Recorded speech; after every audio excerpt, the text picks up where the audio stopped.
Hi there, Janko Rutgers here for GigaOM TV. I'm here with Nathan Eagle, CEO of Jana, formerly Txteagle. Remind us a little bit what Txteagle used to do and what Jana now does. Yeah, so what our company does is we essentially enable mobile phone subscribers to earn small amounts of airtime. And we give them that free talk time in exchange for them doing one of two things, either purchasing products or filling out surveys. And so we've done deals now with mobile operators around the world. And that enables us to essentially access a huge number of mobile phone subscribers, specifically in emerging markets. And we're talking about over 2 billion people now that we can go out and communicate with, but more importantly, we can compensate, give airtime to in exchange for them doing these things. And why the name change? Basically, right now, what our business is it doesn't involve necessarily, or at least exclusively, text messaging anymore. We've got, using the mobile web, WAP, we even have a little Facebook app. So in reality, it's not about text messaging, and really it's about people. And so Jana is the Sanskrit name for people, and I think it more naturally conveys the true nature of our company, the ability to go out and target over 2.1 billion people. And before, when it was Txteagle, when you started off 2 years ago, you got a lot of press for doing some early work in Kenya, which was kind of an interesting market for mobile banking because it kind of changed the country there. Yeah. Now going into other markets, I'm interested, like, which markets are particularly interesting to you and what kind of things do you see there that might be unique and novel, maybe that we can even learn from if we come from this perspective, from the Western? Oh, I don't know. I mean, there's all sorts of interesting things. I mean, this is a job that keeps me on the road a lot. I'm going to be in Indonesia in 2 weeks. I mean, that's a market that's just fascinating. I mean, it's BlackBerry's second largest market next to the United States. So you've got massive smartphone penetration, and the operators. I mean, you've got I think now 8 mobile operators, and they're in this real competition. So the data rates are almost free. And so you're starting to see some really interesting and innovative services that are catering to the Indonesian population that you simply don't see here. I mean, you've got the Facebooks and the Twitters, and that's wildly successful in Indonesia. But you also have some really interesting and innovative local companies that are offering similar kind of social media services. It's kind of interesting that you offer these things from a company from the US, but you work with local clients, you work in local markets. I'm kind of wondering if we see an emergence of a kind of global mobile commerce here, where people maybe trade across countries, where mobile payment becomes something that transcends local currencies.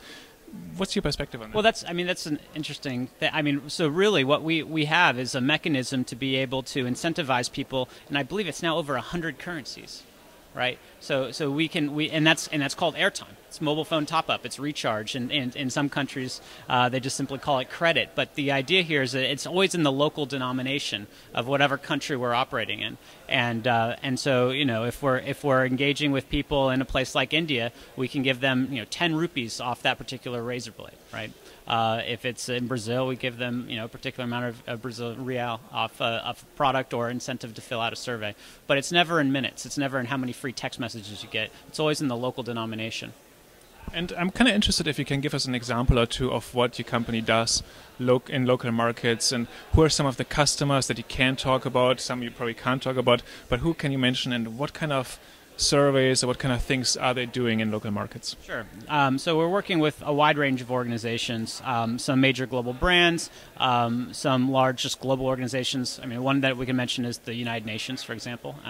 In one survey that they were doing on disaster preparedness, they were spending over $5 million every year going out and doing a survey in, I believe, close to 30 countries. And they would spend so much money because they would have to fly people out, rent Land Rovers, drive out into the field, and conduct face-to-face surveys. We started doing work with the UN, and we captured basically much more data in many more places, involving far more people for just an order of magnitude less money. And so that's an example of how our research capabilities of being able to stop using this kind of Land Rover methodology for conducting market research in these remote areas and going out and leveraging the power and the ubiquity of the mobile phone and our incentive platform as a mechanism to go out and engage with people, to incent them to go out and just simply fill out that survey. That's one example. So one of the original ideas behind Txteagle was also to address a global labor market a little bit and to outsource tasks that can be done on cell phones on an English-speaking market that might be somewhere completely different in America, in Africa or something. So why did you move away from that, and what kind of perspectives do you see?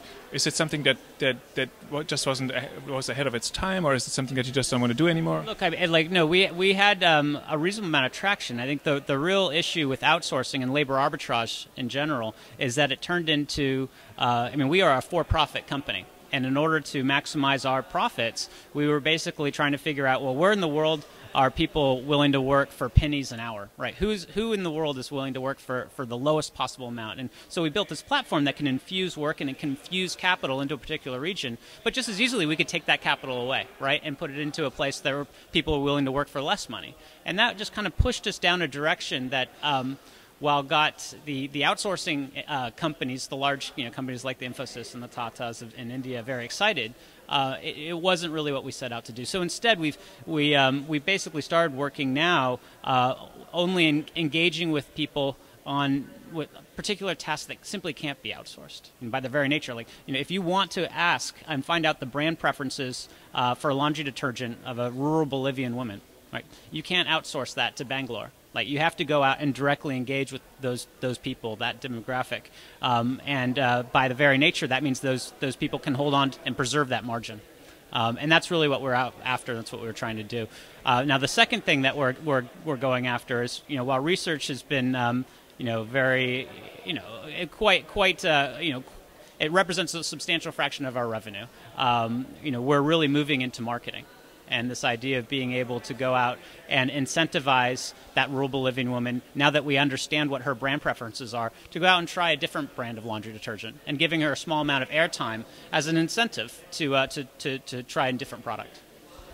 One thing that I find interesting when I look at global mobile usage patterns is that in the end, it's not that different when you look at different countries, when you compare different countries, when you compare the Western markets with developing markets. There's similar patterns. And I'm wondering, of course, all of us probably have flat rate data, $100 bills and stuff like that. But of course, in the US, there's a lot of people with prepaid phones as well. So is that something, are you looking at addressing the US market eventually with this as well? We're certainly not saying no to the US market explicitly. But what's exciting about our model is that well, at the end of the day, there's a lot of mechanisms to go out and engage with a rural woman in Kansas, right? She typically has a credit card. She may be on Facebook. There's a lot of her information are in a lot of different types of vertical databases. Whereas if you want to engage with a rural woman in Bolivia, right, there isn't a database you can go to and specifically target to her. You have to go out and put money into the pockets of people who own billboards, right? Or put out big TV ads or radio ads. So in my mind, the real opportunity here is in the emerging markets because it's a greenfield. There is no data on people now. And again, this comes back to why we're changing the name of the company. This is all about people and it's all about data. All right. Thank you very much. Thank you. Bye.